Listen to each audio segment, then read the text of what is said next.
Andrew Walker.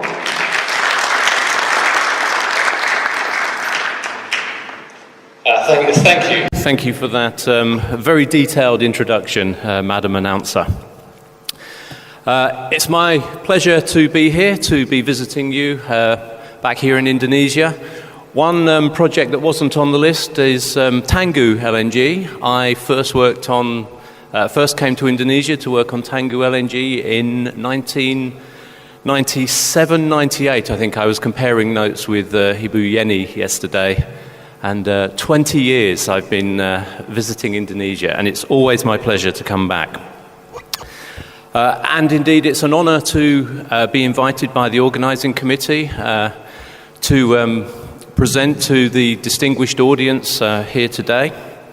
A great pleasure. And over the next 20 minutes or so, I'm going to take you somewhere other than Indonesia. We've heard a lot of discussion about.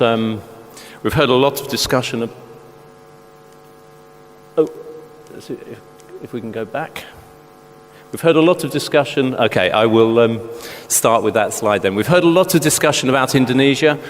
What I want to do over the next 20 minutes or so is to tell you about US LNG developments, how those are changing the global gas dynamic, and how those will impact Indonesia, because of course Pertamina are one of the buyers of LNG from one of our facilities. You saw very briefly just now the safe harbor statement from my company. It had a lot of words on it. I will let you read it at your leisure if you wish, and we'll get on with the presentation. For those of you who are not so familiar with Cheniere, we are of course a US-based infrastructure developer, originally developing import terminals into the US. But of course, the so-called shale gas revolution has changed that, and now we are a developer of export facilities. We have 2 facilities being developed in the Gulf Coast of the US, as you can see there. We have our original import facility at Sabine Pass, where we have added liquefaction to that import facility to make it bi-directional. And we have a second greenfield facility, which we are developing down to the south of Texas, the Corpus Christi facility, which will come on stream in 2019, and from which, of course, Pertamina are one of our buyers. In fact, they are our foundation buyer, so a very important customer for us. I'm obviously pointing it in the wrong direction. There we go. This is a picture, an overview of the Sabine Pass facility. You can see we have the site laid out for 6 trains there. You can see trains 1 and 2 to the right of the picture. Train 1 became operational last February. First cargo exported from that facility in February. Train 2 became operational last year, and Train 3 currently commissioning, and in fact we have loaded cargoes from Train 3 recently, so that one is moving towards becoming operational. And then we will move on to Train 4, and then you can see in the distance Train 5, the last of the trains under construction here, but we do have the site laid out for 6 trains, so Train 6 fully permitted and ready to sell if anyone in the audience wants to buy more LNG.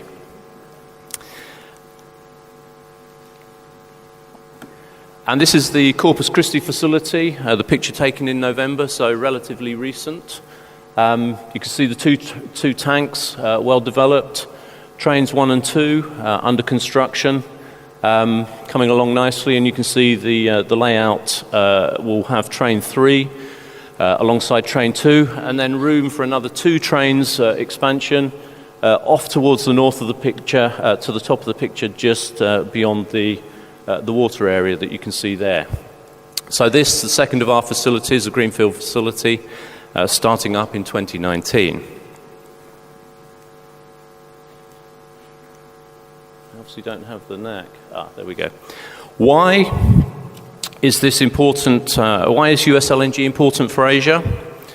Well, as David Carroll from the IGU said yesterday, Asia is a region of growth, growing populations, growing economies, dynamic and growing economies, and of course, lots of energy needed to fuel those economies.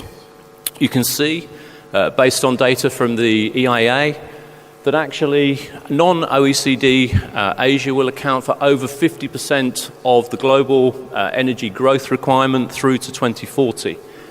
A staggering amount of energy needed in this region to fuel the growth of those non-OECD nations. And that translates into a need for gas growth. And you can see again, 43% of global increase in gas demand will come from non-OECD Asia through to 2040. So there is a need for gas in the region to fuel that growth. But you can see it's not just about demand growth. The markets here, the gas markets, the LNG markets are evolving, they're changing. And you can see that the buyers in these marketplaces have different demands from those that they've had traditionally. They're facing increasing demand uncertainty as their markets change, their markets evolve, which means that they require greater flexibility in terms of their gas supplies. They're having to deal with uncertainty in terms of market liberalization, the changing fuel mix, changing policy in light of COP21 and the environmental requirements. In Japan, for example, whether nuclear will come back online. So they're looking for volume flexibility, destination flexibility, flexibility in terms of the term. Not every LNG contract is now a 20-year contract. A lot of these markets are liberalizing, the governments are putting competition in place, and so fuel cost is becoming increasingly important to buyers around the region. In order to be competitive, they need low-cost fuels. And many of the buyers, the gas market players, have evolving business models. They have a desire, a plan to become global traders and play with global portfolios to send cargoes into other markets to create value for themselves in that way. But security of supply, particularly in LNG, is still important. The confidence as a buyer that your LNG supplier can deliver the project on time, on budget, and supply the cargoes to you on a dependable basis over the next 10, 15, 20 years, whatever your contract is still important.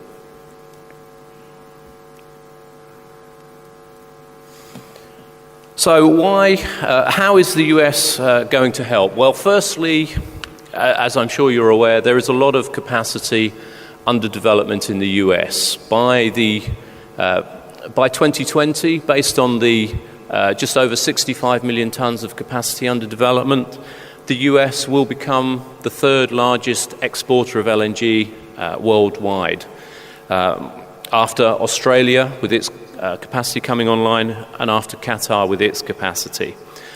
So the US is helping to meet the growth in gas requirement worldwide, and particularly it will help meet the growth in gas the growth in gas demand in the Asia region.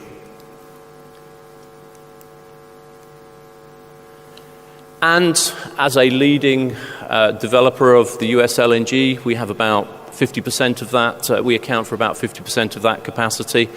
It would be remiss of me not to point out that that will help Cheniere become a major LNG seller, in fact one of the top sellers in the world by 2020.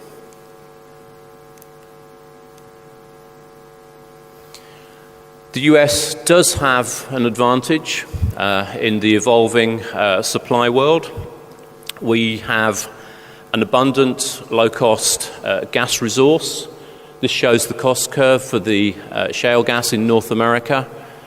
And you can see that IHS estimate that there are over 800 TCF which can be developed at $3 or less, which is quite competitive in terms of LNG supply gas supply into LNG projects. 800 TCF means that this should sustain a large amount of exports for a long time. And you'll note that it's a long flow a long flat cost curve. The risk that we kind of move to the right-hand side and start to see the cost of supply increase is very low. But it's not just about the gas supply. The US is also a very cheap place to develop infrastructure, good access to labor, good access to manufacturing.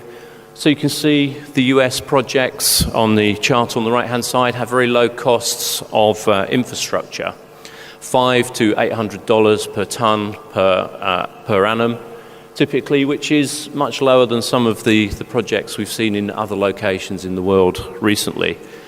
So we believe the US is very competitive in terms of cost of supply. And that translates through to benefits for the buyers, for our buyers. Particularly because of the way the US prices have been structured. Typically, you can see on the right that most LNG in Asia was sold indexed to crude oil. The multiplier has varied over time. 1485 was a very popular multiplier in Asia for a long time, developed, of course, here in Indonesia. More recently, the multiplier has come down. But typically, the oil-indexed contracts create a lot of volatility in the price. It means that your prices run the risk of following oil. When oil's expensive, LNG prices are expensive, as we saw in that 2011 to 2014 period. And typically, these are contracts with high levels of take or pay, high levels of volume commitment, very low levels of flexibility. The US has applied a different model. We have a commodity price element, Henry Hub, and we have a fixed element to pay for the tolling through the LNG plant or the liquefaction fee from the LNG plant. And because we are looking upon the infrastructure really as from a utility perspective almost, we are prepared to let the cargoes go wherever they want. That we load them FOB at the moment. Our FOB buyers have flexibility to take those cargoes into whichever market they want. They have cancellation rights. They will, of course, still have to pay the fixed liquefaction fee, but they don't pay the commodity charge. And then finally, that large fixed element means that actually the price is not only predictable, Henry Hub plus a known fee, that also makes it quite stable. It won't have the volatility of tracking an oil price. It has a large fixed element in it. So we believe that brings a lot of benefits to the buyers, and we've seen a lot of Asian buyers, Indonesia, but also Japanese, Korean, commit to US volumes for that reason. And if you look at the price consensus of a number of consultants, credible consultants, I haven't made all of them explicit, but credible industry consultants, you see that most people believe over the long term, Henry Hub, because of that long flat cost curve, is going to stay fairly steady. And the oil, most people expect the oil price to increase over time. How quickly, we can all disagree, but generally you can see there's a consensus of trend that oil price will increase over time. So if you index to oil, then you do run the risk that your prices are going to increase over time rather than taking a Henry Hub plus a fixed fee element. So we believe US LNG will help, as the slide says, create a more responsive, more competitive, more diverse and more resilient LNG trade system. And although we're a supplier, we believe that increased resilience will help buyers manage their gas markets, will create price competitiveness, price diversity, and we believe that is good for LNG buyers and for LNG sellers, because actually we are both trying to do the same thing, and that is monetize the product. And I think for Indonesia, one point that's key on the left-hand side, the growing liquidity, the coming abundance of US LNG, the abundance of competitively priced gas, will help new markets emerge, will help new segments emerge. For example, we've heard of the plans for break bulk in Indonesia. smaller scale distribution systems. I think the coming abundance of competitively priced gas, available gas, with liquidity in the marketplace will help some of those projects develop over the next 5 to 6 years as we see a push of LNG into the marketplace. So just to recap the advantages of US LNG for you, we believe it creates a price competitive supply for buyers. We believe it creates diversity, which for those of you who were here yesterday, Jeff Brown commented from facts that was a sensible thing for buyers to have. Price stability with reduced volatility. The buyers have increasing control of the volumes, flexibility to take them where they wish. And we believe the US will prove to be a reliable supplier. Indeed, it has been a supplier for many years from the small Kenai project in Alaska.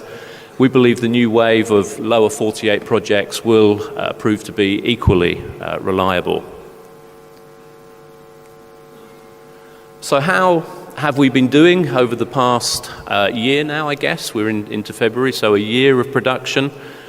We have now, this is the data for 2016. I can update very slightly for you verbally.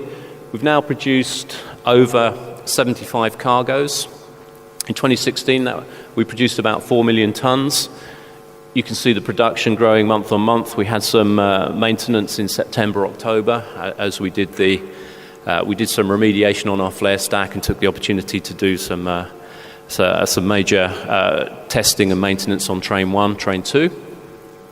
And you can see the flexible volumes in action. If we look at 2016, we saw generally a lot of product go to regionally local markets in Latin America, some into Europe, some into the Middle East, a little bit into Asia. But as we came into the winter and we saw the pull from the Asian markets as demand increased here, you can see Asia increased to about 40% of the cargoes going out in December.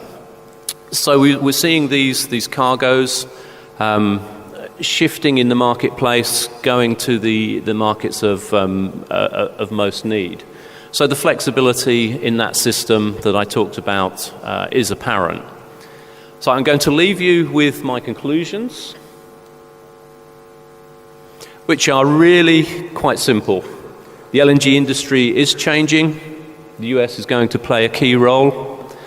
And we, as a supplier, would aspire to follow in the footsteps of Pertamina and develop the relationships with our customers in the same way that you developed your relationships with your customers as a supplier over many years. So we wish for a long and harmonious future relationship with one of our foundation buyers, Pertamina. Thank you.